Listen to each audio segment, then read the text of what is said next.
किसी ने क्या खूब कहा है कि रिश्ते जिंदगी का आधार होते हैं। जहां पर कुछ रिश्ते खुशी का कारण बनते हैं, वहीं कुछ रिश्ते घुटन का। और जब रिश्तों में मिलावट होना शुरू हो जाती है तो वहीं से शुरू होती है एक दस्तक, जो कभी भी एक खतरनाक जुर्म की शक्ल में सामने आ सकती है। नमस्कार, मैं senior inspector Himanshu Rawat, crime petrol Dastak में आपका स्वागत करता हूं। अक्सर हम क्राइम होने के बाद ही विक्टिम को जानते हैं, लेकिन इस केस में हमारी विक्टिम से मुलाकात पहले ही हो चुकी थी। लेकिन उस वक्त यह अंदाजा नहीं था कि आगे चलकर यही केस इतना भयानक रूप ले लेगा। ये भूत है, इसके साथ नहीं खेलेंगे।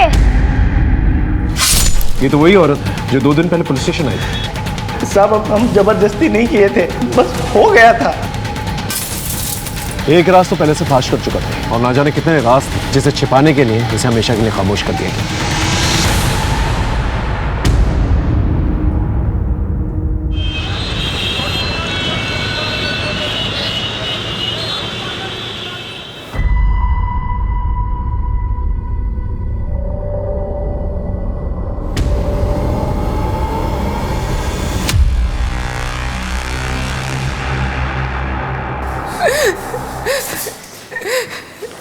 हमारे पति ने हमें घर से बाहर निकाल दिया, और तो और हमारे बेटे नमन को भी हमसे छीन लिया सर।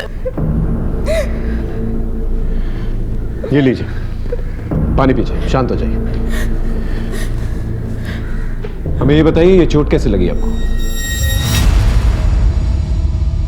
देखिए, घबराइए मत, आप हमें बता सकती हैं, हम उसके खिलाफ कंप्लेंट दर्ज करेंगे। हम कोई कंप्लेंट नहीं लिखवाना चाहते, हम सिर्फ इतना चाहते हैं कि आप हमारे पति को समझा दीजिए कि वो हमारे बच्चे को हमसे ना छीने। आपके पति आपको बच्चे से अलग क्यों करना चाहते हैं? अरे मैं क्यों अलग करूंगा सर? थोड़ा गुस्सा आ गया इसलिए हाथ उठ गया। और झगड़े किस घर में नहीं होते, आप ही बताइए। लेकिन इनको देखिए, ये मैडम तो पुलिस में चली आई कंप्लेन लेकर के। आपकी पत्नी आपके खिलाफ कोई कंप्लेंट दर्ज नहीं करवाना चाहती, इसे छोड़ रहे हैं हम आपको। मैडम, आप जा सकते हैं। मिस्टर विजय, रुकिए। आइंदा अगर आपको गुस्सा है ना, तो ठंडा पानी पी लीजिएगा, गुस्सा शांत हो जाएगा। वो क्या है ना कि मुझे भी बहुत गुस्सा आता है, और अगर मुझे गुस्सा आ गया ना तो आपकी सेहत के लिए ठीक नहीं होगा। समझ गए ना? अब आप जा सकते हैं।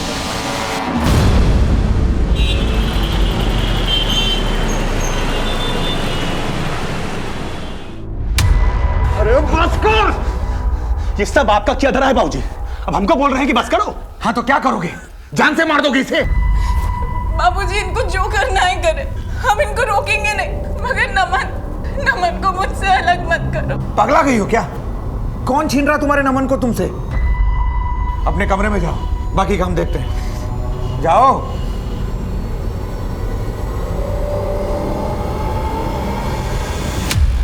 क्या कर रही है? हाँ? पगला गए क्या? आज तो ये पुलिस थाने में गई है, कल को कहीं ऐसा ना हो कि नफे की जगह नुकसान ही नुकसान हाथ में आए। देखिए बाबूजी, हम फिर से आपसे कह रहे हैं, न कल हमको आपके नफे नुकसान से मतलब था और न आज है। ये फैसला आपने किया था ना? हाँ? तो अब आप झेलिए ना इसको। नफे नुकसान की बात करते हैं, दिमाग खराब हो गया इसका।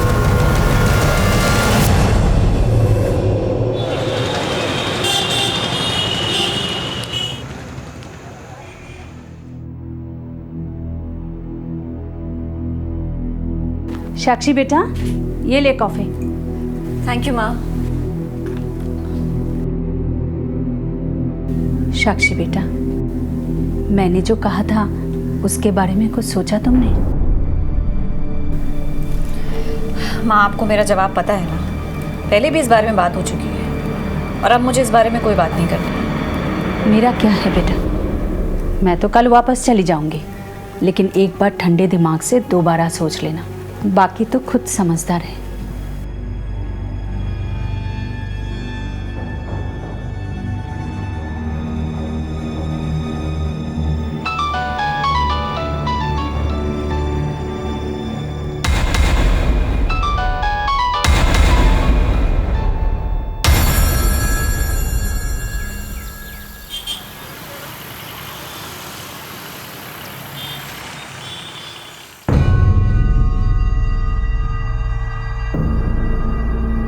दूध और अखबार भी किसी ने उठाया क्यों नहीं?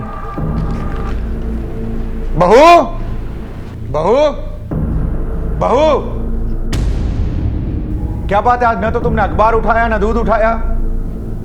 बसंत, बसंत, बसंत भी नहीं दिखाई दे रहा है। बहू, तुमने कहीं भेजा है क्या उसे? क्या हुआ, तुम जवाब क्यों नहीं दे रही हो?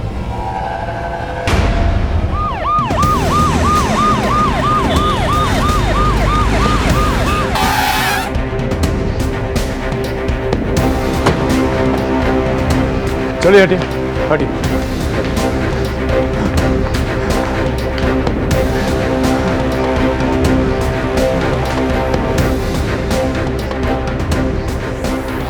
सिर्फ हमारे पति ने हमें घर से बाहर निकाल दिया। ये तो वही औरत है जो 2 दिन पहले पुलिस स्टेशन आई थी। हाँ सर, वो पति पत्नी के झगड़े का मामला था। थोड़ा गुस्सा आ गया इसलिए हाथ उठ गया। और झगड़े किस घर में नहीं होते आप ही बताइए। घर में कोई चोरी हुई है? पता नहीं सर। दुबे घर की तलाशी लो, देखो मर्डर वेपन मिलता है कि नहीं, और घर के चाकू छुरियों को उस घाव के साथ मैच करके देखो।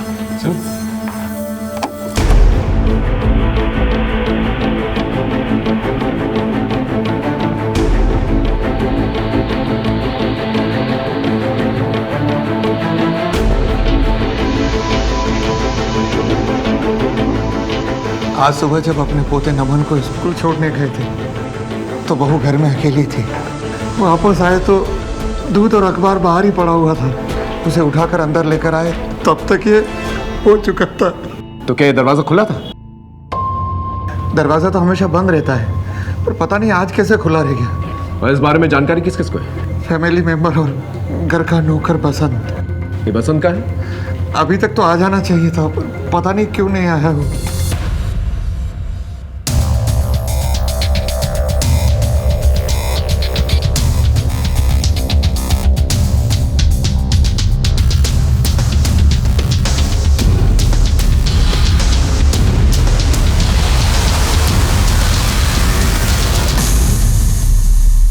जब आप घर के बाहर गए थे और स्कूल से वापस आए थे, किसी को आसपास देखा आपने? कोई सस्पिशियस एक्टिविटी? नहीं सर, हम तो रोज ऐसे ही स्कूल छोड़ने जाते हैं पोते को। सर, घर में ना किसी फोर्स एंट्री के निशान है और ना ही घर में चोरी हुई है।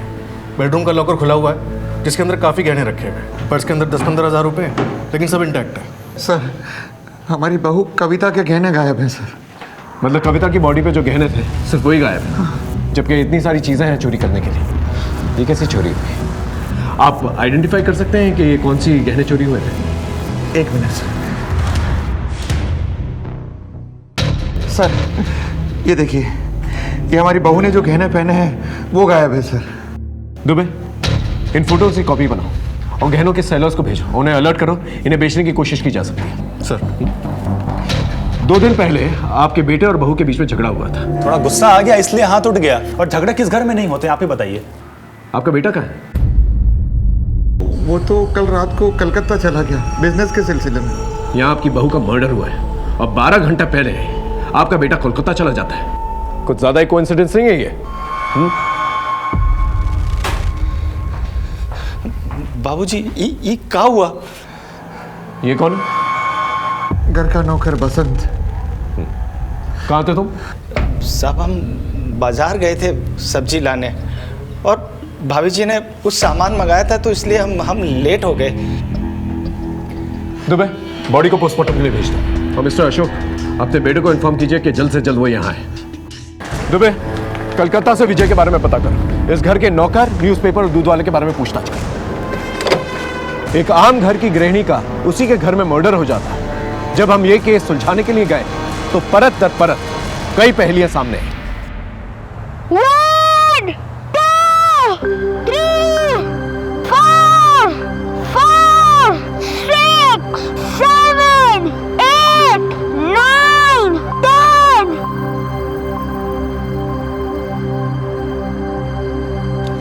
पकड़ लिया, पकड़ लिया।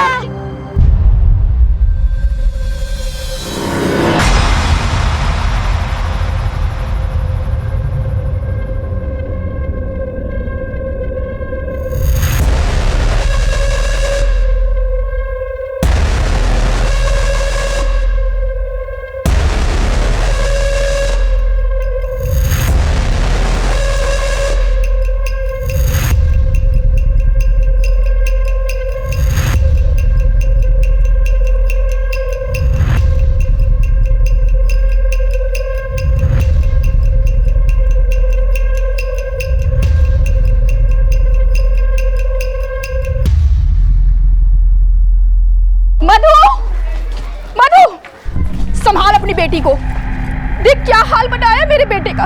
आज तो मेरे बेटे की जान ही ले लेती। काबू में रख अपनी बेटी को, वरना किसी दिन कुछ ना कुछ हो जाएगा। फिर मत कहियो मैंने नहीं समझाया।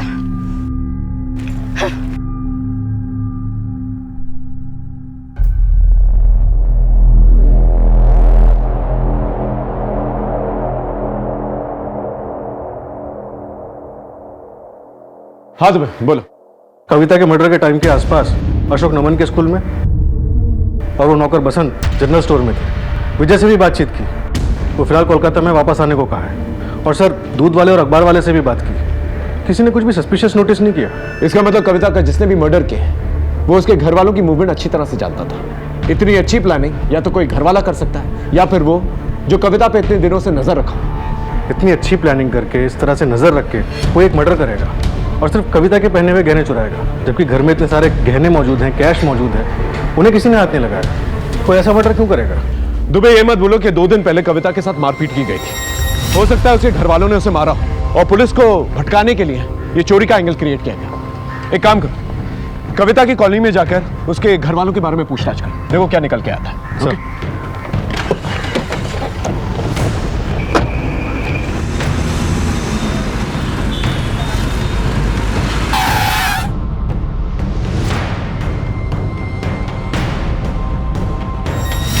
साहब, हर 2-4 दिन में कुछ ना कुछ होता ही रहता था भैया और भाभी के बीच में। और ये अशोक जब झगड़े होते थे तब ये क्या करता था?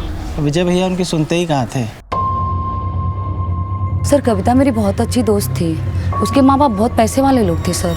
अशोक और विजय जो अपनी प्रॉपर्टी बताते हैं ना सर, ये प्रॉपर्टी कविता के पापा नारायण जी की थी, जो उनकी मौत के बाद कविता की हो गई सर। इसीलिए तो विजय ने कविता से शादी की थी। और तो और सर, जिस घर में वो लोग रहते हैं ना, वो घर भी कविता के नाम पे था।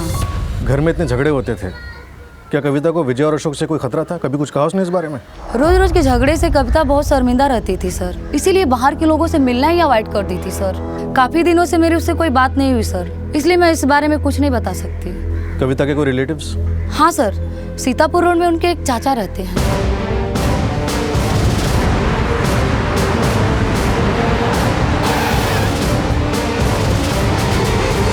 कविता के चाचा आप ही? साहब, आपके लिए तो आज मरी है कविता, हमारे लिए तो कब की मर चुकी है वो। ये लीजिए। कविता बेटा, ये क्या कर रही हो?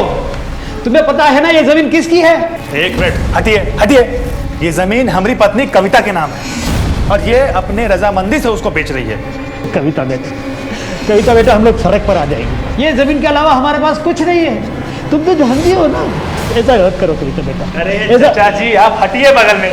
वकील साहब, काम हुआ पेपर का पूरा? चलो कविता। हमारे बड़े भाई साहब यानी कविता के पिताजी ने ये जमीन हमें दी थी, लेकिन हमारे नाम पर करने के पहले ही वो गुजर गए। कविता ने इस बात का फायदा उठाया और जमीन को बेच दी। अब चाहे वो मरे या कोई उसे मार दे, हमें इससे क्या। कहीं ऐसा तो नहीं कि बदला लेने के लिए आप ही ने कविता को मार दिया? इस वीरेंद्र पे नजर रखो और उसका बैकग्राउंड चेक करो और पता करो 2 दिन पहले कहाँ था। जी सर। अरे ये भूत है, इसके साथ नहीं खेलेंगे।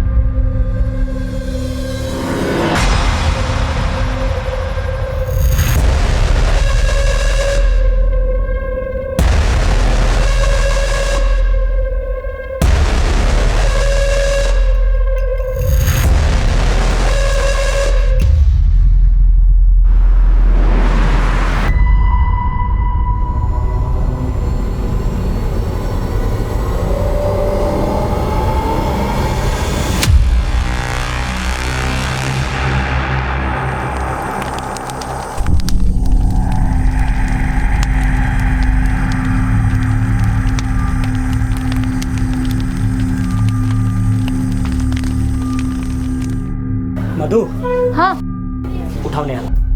अरे अभी तो हंगामा करके सोई है। जितना बोला उतना करो, समय निकलता जा रहा है। उठाओ इसे। अरे पर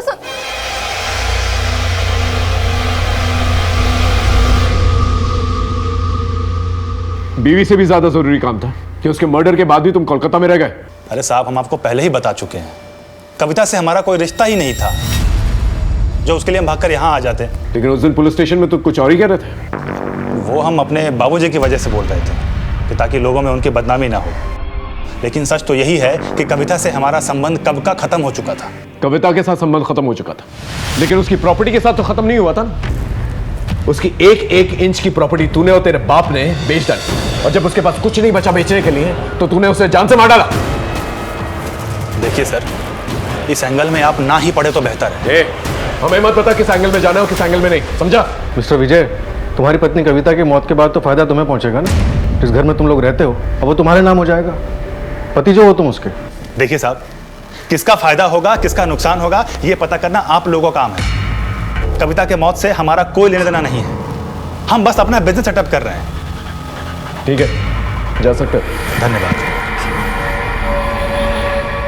दुबे, जिस दिन कविता आई थी पुलिस स्टेशन उसी दिन हमें अलर्ट हो जाना चाहिए था।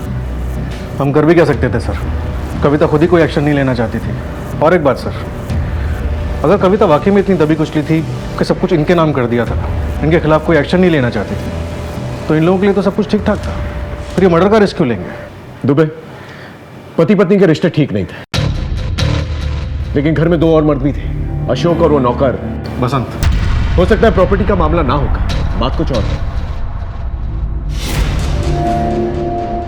बसंत का तो नहीं पता साहब, लेकिन कुछ दिन पहले हम कविता मैडम के घर कपड़े देने गए थे तो वहाँ हमें बसंत का दोस्त चमन मिला था। निकल बाहर। गलती हो गई भाभी जी, गलती। कहाँ से आ जाते? अरे क्या हुआ भाभी जी, इसने कुछ किया क्या? बताइए तो अभी ठीक किए देता हूँ। नहीं नहीं भैया, आप रहने दीजिए, हम देख लेंगे। तू निकल यहाँ से। हुआ क्या था? अब हुआ क्या था ये तो पता नहीं, लेकिन कविता मैडम बहुत गुस्से में थी। फटाफट बता दे कविता के घर क्यों गया था, नहीं तो करूँ तेरी खातिरदारी। बताता हूँ साहब, सब सच बताता हूँ। मेरी तो मती मारी गई थी साहब, जो मैं उधर गया था।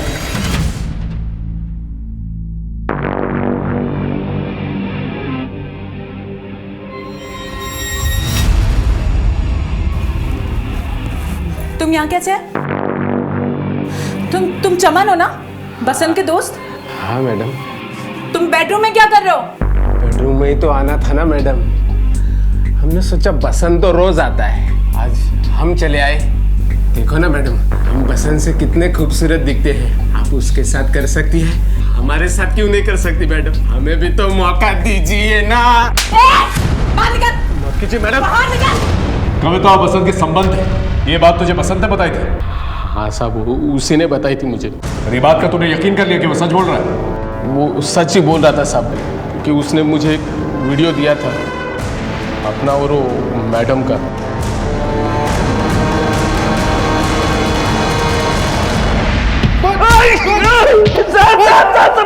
झूठ नहीं बोला। उठा सर, उठा। साहब हम जबरदस्ती नहीं किए थे, बस हो गया था। साइन कर इस पे अभी।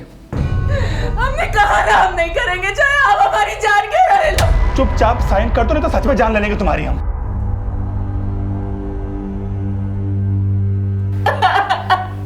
भाभी जी सब ठीक हो जाएगा।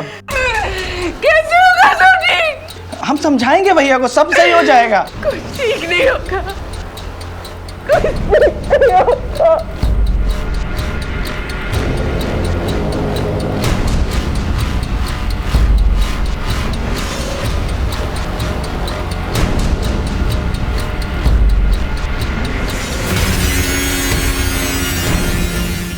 मगर साहब ये एक ही बार हुआ था और इसके लिए कविता भाभी को बहुत पछतावा भी हुआ। बहुत बड़ी गलती हो गई है हमसे बसंत, हम इस बात को भूल जाए, यही हम दोनों के लिए अच्छा होगा। तुम इस बारे में किसी को कुछ नहीं बताना। लेकिन तूने ऐसा नहीं किया, तूने इसके जरिए कविता को ब्लैकमेल करने की कोशिश की, और जब कविता को चमन के बारे में पता चला तो तेरा और कविता के बीच में झगड़ा हुआ और तूने कविता को मार दिया। नहीं साहब, हम मारे नहीं हैं साहब। सब वो जो वीडियो था वो हम अपने मजे के लिए बनाए थे।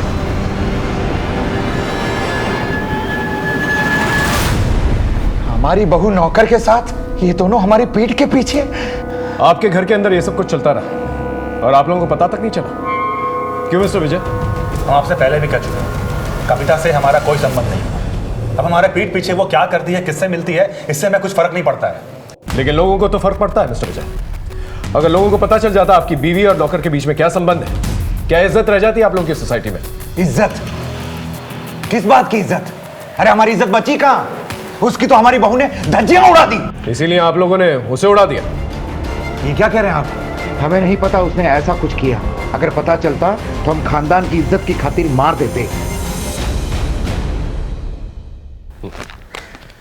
कविता के मर्डर केस में कुछ अजीब बातें सामने आई। विजय का कविता के साथ बुरा बर्ताव करना ये एक दस्तक थी, और इसी बुरे बर्ताव की वजह से कविता ने गलती की। लेकिन क्या इस गलती की वजह से कविता का मर्डर हुआ या वजह कुछ और थी? अभी हम सिरों को टटोल ही रहे थे कि अचानक से एक पेच पड़ गया।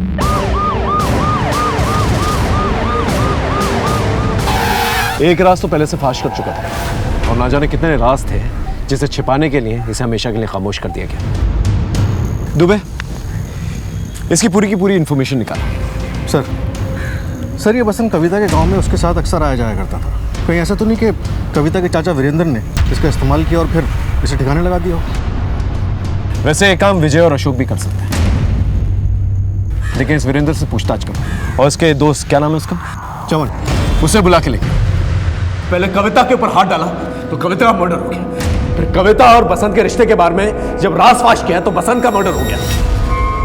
बसंत से झगड़ा हुआ था ना तेरा, हाँ, इस बात को लेकर, तभी उसका मर्डर कर दिया तूने? नहीं साहब, मुझे कुछ मालूम नहीं है, मुझे नहीं पता साहब। चल मान लिया तूने मर्डर नहीं किया, लेकिन तुझे तो पता ही होगा मर्डर किसने किया है। मुझे कैसे मालूम होगा साहब? मुझे नहीं मालूम साहब। क्यों नहीं मालूम होगा? राजदार था ना तो उसका। कविता और बसंत के रिश्ते के बारे में सिर्फ तुझे पता था, और वीडियो भी तूने ही देखा था। बसंत की लाइफ में क्या चल रहा है कुछ तो बताया होगा उसने तुझे। कुछ नहीं बताया उसने। हाँ साहब, एक बात तो पता है मुझे। अब आपके पते की है ये तो मुझे पता नहीं, लेकिन हम बस्ती के सारे नौकर ना दोपहर को क्रिकेट खेलते हैं साहब, तो बसंत भी आता था उधर। लेकिन पिछले 1 महीने से ना वो साहब नहीं आ रहा था। मैंने पूछा उससे तो उसने बताया कि वो एक नई गर्लफ्रेंड मिल गई है साहब उसे, तो बस उससे मिलने ना वो मेहराम नगर जाता है। बस साहब इतना ही पता है। दुबे, इस बसंत की नई गर्लफ्रेंड के बारे में पता करो। हो सकता है इस गर्लफ्रेंड के नाम पर ये कविता की मर्डर और लूट की प्लानिंग मेहराम नगर में ही कर रहा हो। सर ये भी तो पॉसिबिलिटी है कि बसंत और कविता के मर्डर से एक दूसरे से जुड़े हुए ही ना हो। विजय और अशोक की इज्जत खराब की थी। कहीं ये मर्डर उस वजह से तो नहीं हुआ? हो सकता है। इस बसंत के कॉल रिकॉर्ड चेक करो, देखो ये मेहराम नगर में किस मोहल्ले में जाता था।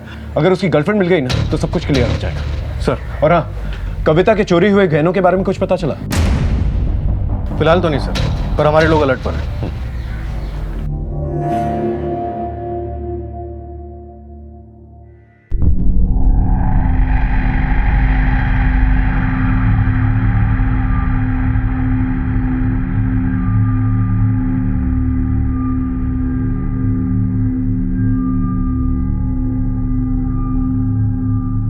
सुनिए ना, एक बार चलते हैं ना, हमने खुद बात की है। देख, मुझे अपना काम करने दे।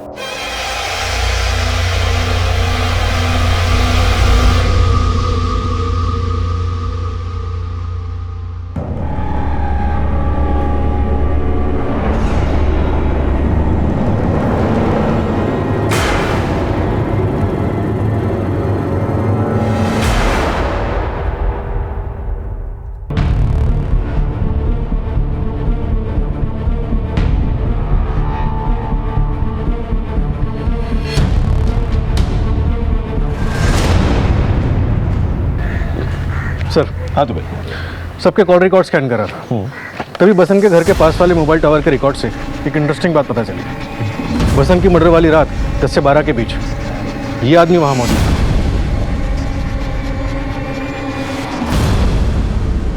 वाह अशोक साहब, मान गए हम आपका। हम कातिल की तलाश घर के बाहर कर रहे थे और कातिल तो घर के अंदर ही है। कौन कातिल? आप।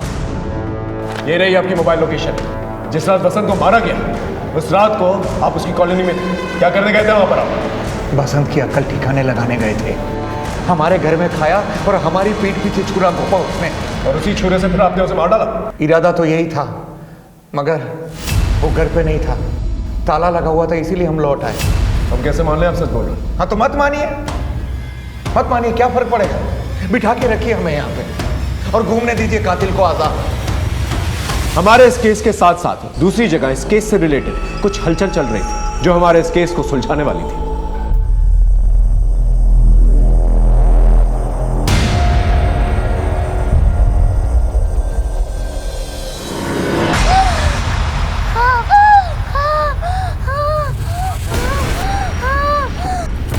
अजय उठिए ना। नेहा उठिए तो।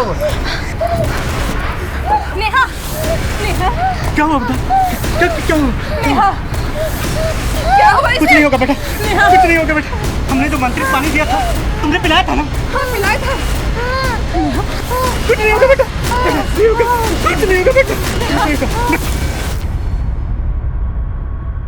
बेटा।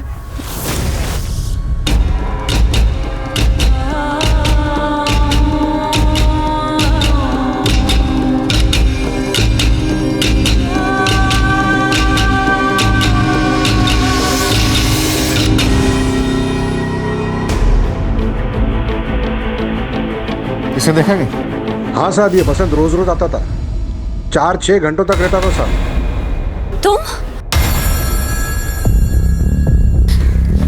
तुम यहाँ क्या कर रहे हो? इससे पहले कि कोई देख ले अंदर चलो।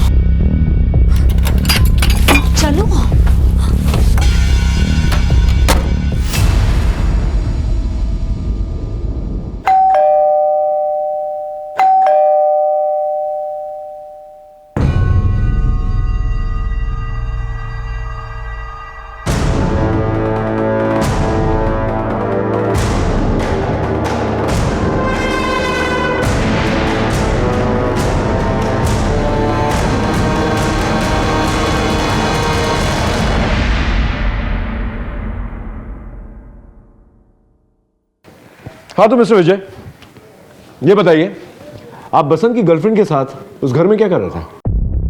क्या? किसकी गर्लफ्रेंड? अच्छा आपको नहीं मालूम? बसंत आपका नौकर इन्हीं से तो मिलने जाता था इनके घर। क्या बात है मैडम, आपने विजय जी को बताया नहीं बसंत के बारे में? हाँ मिस्टर विजय, अब बताइए ये कौन सा एंगल है, ये आप बताएंगी? बोलिए। हाँ सर, बसंत मुझसे मिलने आता था लेकिन मैं उसकी गर्लफ्रेंड नहीं थी सर। लखनऊ आने से पहले दिल्ली में मेरा एक बॉयफ्रेंड था, आदिल के पास मेरे कुछ पर्सनल वीडियोस थे सर। वो तो मुझे ढूंढता ढूंढता यहाँ लखनऊ तक आ गया था सर। जब उसे विजय के बारे में पता लगा तो वो मुझे ब्लैकमेल करके सेक्सुअली एक्सप्लॉइट करने लगा था। मैं तंग आ गई थी सर, लेकिन कुछ कर नहीं पा रही थी, चुपचाप सब सह रही थी। फिर एक दिन विजय ने बसंत के हाथों एक पार्सल भेजा मेरे घर। उस वक्त आदिल भी था और बसंत ने मुझे और आदिल को साथ में देख लिया।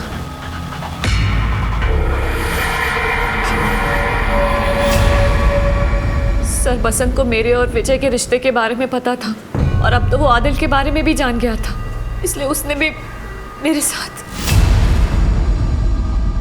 अरे काहे रो रही हो मैडम? है जब इतना प्रसाद आप विजय भैया और आदिल साहब को बांट चुकी हैं तो थोड़ा हम भी चख लिए तो क्या हो गया, बताइए। सर मना करने पर वो विजय को बता देने की धमकी देता था मुझे। मैं पूरी तरह से फंस गई थी सर। आदिल तो लखनऊ आने पर परेशान करता था, पर ये बसंत इसने तो रोज का काम बना लिया था। अरे कभी भी आ जाता था सर। अब समझ में आने लगा है कि कविता और बसंत का मर्डर क्यों हुआ था। आप मिस्टर विजय, कविता आपकी कानूनी पत्नी थी ना, और उसके रहते हुए आप साक्षी से शादी तो नहीं कर सकते, इसलिए आपने कविता को मार डाला। और साक्षी जी आपको बसंत से छुटकारा चाहिए था, इसलिए आपने बसंत को मार डाला। ये क्या कह रहे हैं सर आप? मैंने किसी को नहीं मारा।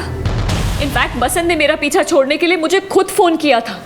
आज हमको पुलिस ने उठा लिया था। देखिए हम आप लोगों के चक्कर में और नहीं पड़ना चाहते। आप एक काम करिए, आप सिर्फ 5 लाख का इंतजाम कर दीजिए, हम अपने गांव चले जाएंगे। 5 लाख रुपए? अरे हम कहाँ से लाएंगे 5 लाख रुपए? हमें नहीं पता कहाँ से लेके आएंगे, हमें 5 लाख रुपए चाहिए, मतलब चाहिए, नहीं तो हम सब बता देंगे। अरे बसंत लेकिन सर, मेरे पास जितने भी पैसे और जेवर थे मैं सब उसकी बताई हुई जगह पे लेके पहुंची थी। मैं सच कह रही हूँ सर, मैंने बसंत को नहीं मारा। इनफैक्ट मेरे वहां पहुंचने से पहले किसी ने उसका मर्डर कर दिया था। तो मिस्टर विजय, आपका क्या कहना है इस मर्डर के बारे में? अब हमारे बोलने से क्या हो जाएगा सर? आप तो वही मानेंगे ना जो आप पहले से मानकर बैठे हैं। लेकिन मैं आपको यही कहूंगा कि कविता के मर्डर से मेरा कोई लेना देना नहीं है, और ना ही इस बसंत के मर्डर से। ठीक है, आप लोग जा सकते हैं, लेकिन शहर छोड़ के कोई नहीं जाएगा, ना ही कोलकाता और ना ही दिल्ली, समझा आप लोग?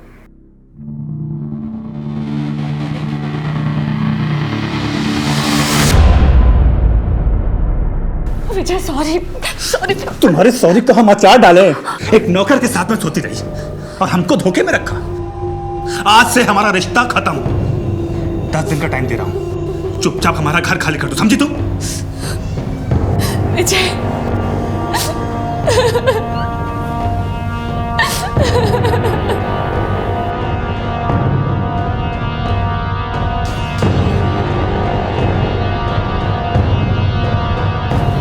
मधु, अब रोना बंद भी करो।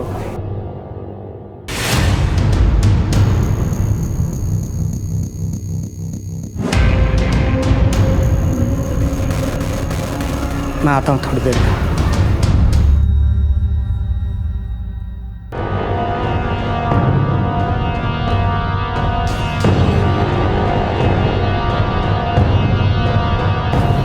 मधु, अब रोना बंद भी करो।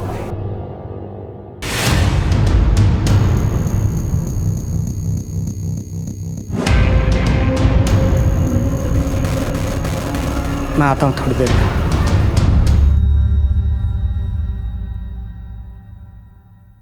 अब इस केस में ठहराव सा आ गया था। हमारी हर एक लीड डेड एंड पे पहुंच रही थी कि अचानक से इस ठहरे हुए पानी में एक कंकरी गिरी और हलचल मच गई और मेरी टीम हरकत में आ गई। सर, अभी अभी एक खबर आई है। क्या खबर? कविता के जो गहने चोरी हुए थे उनकी एक डील हुई है कृष्णापुर मार्केट में, और सर बेचने वाले की पहचान भी हो गई है।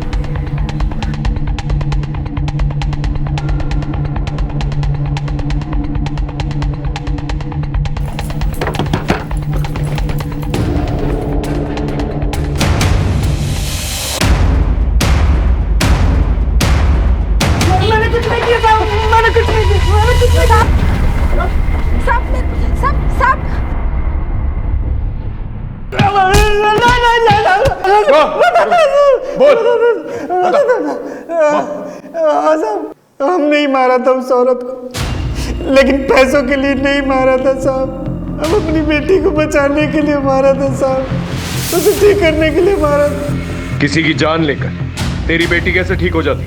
साहब, हमको एक बाबा मिला था साहब। बच्चा, तुम्हारे भाग्य में सिर्फ एक ही संतान है और उसके भी प्राण संकट में है। मेरे पास एक उपाय है, क्या कर पाएगा? जरूर करूंगा बाबा जी। अगर अपनी संतान की रक्षा करना चाहते हो तो तुम्हें एक नर बलि देनी होगी। तुम्हें एक ऐसी स्त्री की बलि देनी होगी जिसके दाहिने गाल पर तिल हो। आज से 7 दिन बाद अमावस्या की रात है। उस रात से पहले कोई ऐसी स्त्री को ढूंढो और उसकी बलि दो। उसके द्वारा धारण किए हुए सभी आभूषणों, याद रहे, एक भी आभूषण उसके शरीर पे ना रह पाए। सारे के सारे आभूषण उसके शरीर से उतार लेना और उन आभूषणों को नीम के पानी में उबालकर अगली पूर्णमासी तक हर रात 12 बजे अपनी संतान को नहलाना। वो स्वस्थ हो जाएगी बच्चा। लेकिन बाबा जी, हम ऐसी स्त्री को ढूंढेंगे कहाँ जिसके दाहिने गाल पर तिल हो? अगर हृदय से ढूंढोगे तो भगवान स्वयं तुम्हारी मदद करेगा। हम अपनी बेटी को मरते हुए नहीं देख सकते थे साहब। 2 दिन तक वैसी औरत को बाजार, सड़कों पर हर जगह ढूंढा साहब, लेकिन वो नहीं मिली। फिर एक दिन एक घर से काम के लिए फोन आया साहब।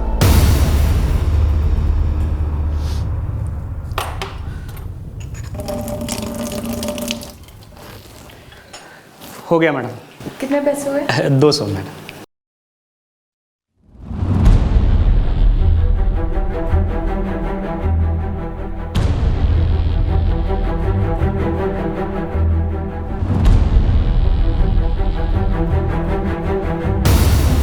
जैसी औरत की तलाश थी वो हमें मिल गई थी साहब। आप हमको माफ कर दो मेम साहब, आपके मरने से ही हमारी बेटी ठीक हो सकती है। तुम्हें कोई बेवकूफ बना रहा है। मेरे मरने से भला तुम्हारी बेटी कैसे ठीक हो सकती है? ठीक हो सकती है, बाबा जी ने कहा है और ये हमको करना ही होगा मेम साहब। बाबा ने हमको जैसा बताया था हमने सब कुछ वैसा ही किया था साहब, फिर भी हमारी बेटी नेहा मर गई साहब। नेहा के जाने के बाद हमारे इस शहर में बचा ही क्या था? जो कुछ भी था मैं उसे बेचकर अपने गांव जा रहा था साहब। तेरे इस अंधविश्वास की वजह से नहीं केवल कविता की जान गई बल्कि तू अपनी बेटी का भी हथियार है। उसे डॉक्टर की जरूरत है। कविता के घर से किसने फोन किया था तुझे काम के लिए? सर बसंत।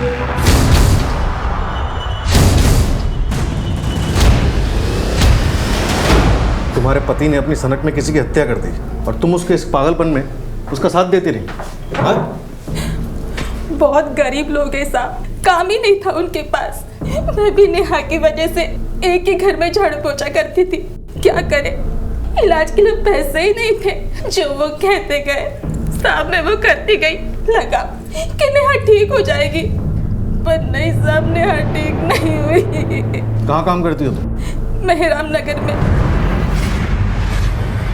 हमारे हाथ में एक सिरा आ गया था, लेकिन हम कोई भी गलती करके मुजरिम को चौंकाना नहीं चाहते थे। सरवन जिस जगह बाबा से मिला था उस जगह की सीसीटीवी फुटेज मेरी टीम ने खोज निकाली थी।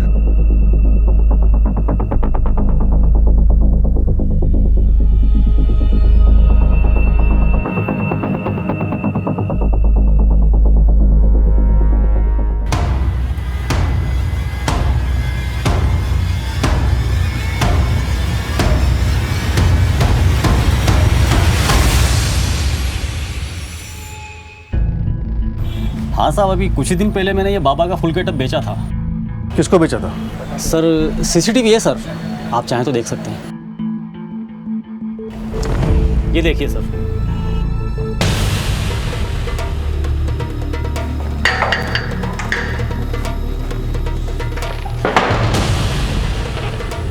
तुम्हें यहां पर इसलिए बुलाया गया है क्योंकि तुम ही वो मास्टरमाइंड हो जिसने बसंत और कविता का मर्डर प्लान किया।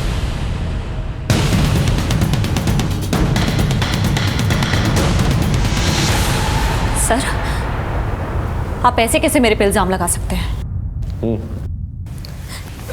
क्योंकि कविता का मर्डर करने वाली सरवन की बीवी मधु तुम्हारे यहाँ काम करती थी। कहाँ काम करती हो?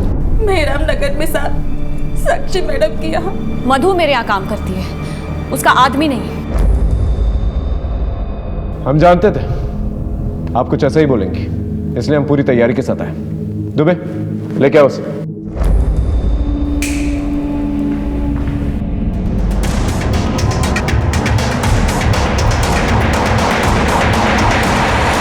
पहचाना इसे? तुम तक पहुंचने के लिए पहले हमने तुम्हारे आशिक को दबोचा। बोल। सर मैं साक्षी का रेप क्यों करूंगा? मैं तो उसका कस्टमर था, पैसे देता था। सर साक्षी मेरी अय्याशियों के बारे में मेरी बीवी को बताने की धमकी दे रही थी और मेरा पीछा छोड़ने के लिए मुझे बाबा बनके शरवण को फंसाने के लिए कहा। मगर जब कविता के मर्डर की पुलिस ने जांच शुरू की मुझे लगा कि मैं फालतू में लपेटे में आ जाऊंगा, इसलिए वहां से भाग गया सर। और ये रहा तुम्हारा तीसरा सबूत। लैपटॉप लेके आओ। ये देखो,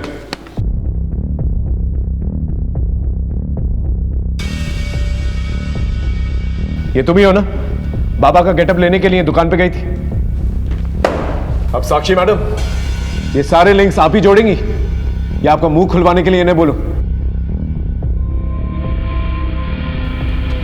मैडम की अच्छी तरह से खातेदारी करो। नहीं, बता दो सर। हाँ बोलो। सर वो दिल्ली में जॉब के दौरान मुझे एस्कॉर्ट सर्विसेज के बारे में पता चला था। मैंने पैसा कमाने के लिए एस्कॉर्ट सर्विसेज ज्वाइन कर ली। 2 साल पहले विजय मुझे सोशल मीडिया पर मिला था, फिर हमारा अफेयर हो गया। विजय को मेरे एस्कॉर्ट होने के बारे में अंदाज़ा भी नहीं था। उसने मुझे शादी के लिए प्रपोज किया था। उसके पास पैसे भी थे बहुत सारे। मुझे लगा लाइफ में सेटल होने का अच्छा मौका है, इसलिए उसके साथ लखनऊ आ गई। पर यहाँ की मुझे पता लगा कि वो तो पहले से ही शादीशुदा है। विजय ने अपनी पत्नी को तलाक देने के लिए मुझे यकीन दिलाया, लेकिन वो कविता वो उसे तलाक देने के लिए रेडी नहीं थी। हमने कहा ना हम साइन नहीं करेंगे।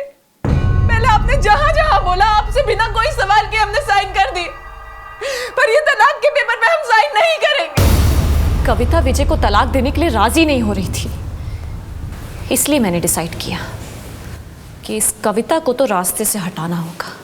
और तब मुझे मधु से सरवन के अंधविश्वास का पता चला। क्या बताए नईम साहब, एक तो बेटी का दुख और ऊपर से हमारा ये पति इतना टोना टोटका करता है कि अगर कोई बाबा उससे कहे ना किसी की गर्दन काट के लेकर आओ तो वो भी लेके आए। फिर मैंने सरवन के अंधविश्वास का फायदा उठाया। सरवन को तो मैंने फंसा ही लिया था और इस बसंत को भी पैसे का लालच देकर अपने प्लान में शामिल कर लिया। बसंत से सरवन को कॉल करवाकर कविता से मिलवा दिया। बसंत को क्यों मारा? जब पुलिस ने उसे उठाकर पूछताछ की तो वो डर गया था। हम आज गांव जा रहे हैं, हमें 5 लाख रुपए चाहिए, वरना हम तो फंसेंगे ही, तुम्हें भी नहीं छोड़ेंगे। मैं अगर उसे 5 लाख रुपए दे भी देती ना सर, तब भी वो हमेशा के लिए मेरे लिए खतरा बना रहता। इसलिए विजय की प्रॉपर्टी पाने के लिए इतनी प्लानिंग की, लेकिन तुम ये भूल गई कि किसी की मौत से जिंदगी नहीं पाई जाती। अब सारी जिंदगी काल कोठरी में बिताना।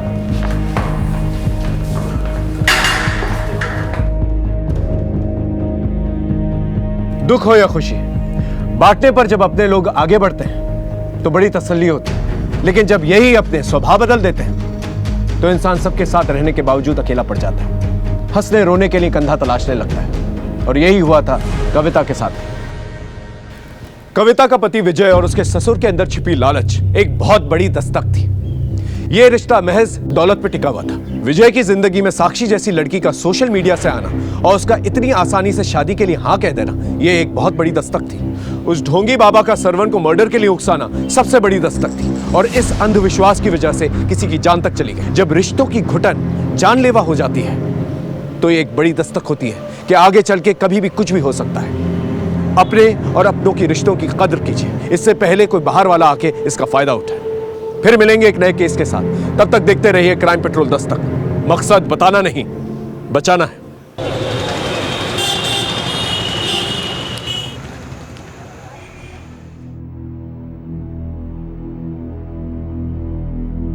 साक्षी बेटा, ये ले कॉफी। थैंक यू माँ। साक्षी बेटा, मैंने जो कहा था उसके बारे में कुछ सोचा तुमने? माँ, आपको मेरा जवाब पता है ना, पहले भी इस बारे में बात हो चुकी है और अब मुझे इस बारे में कोई बात नहीं करनी। मेरा क्या है बेटा, मैं तो कल वापस चली जाऊंगी, लेकिन एक बार ठंडे दिमाग से दोबारा सोच लेना, बाकी तो खुद समझदार है।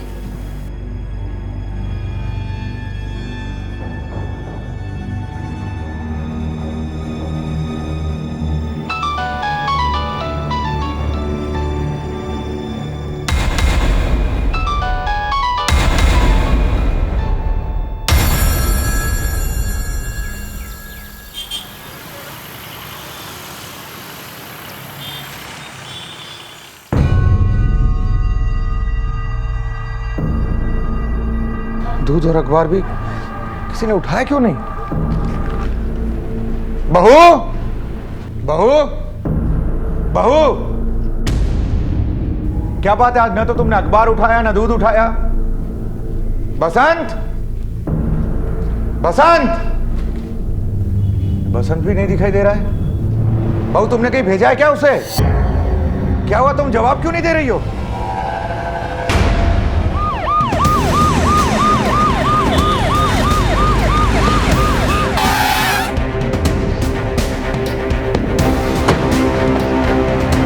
चलिए हटिए, हटिए।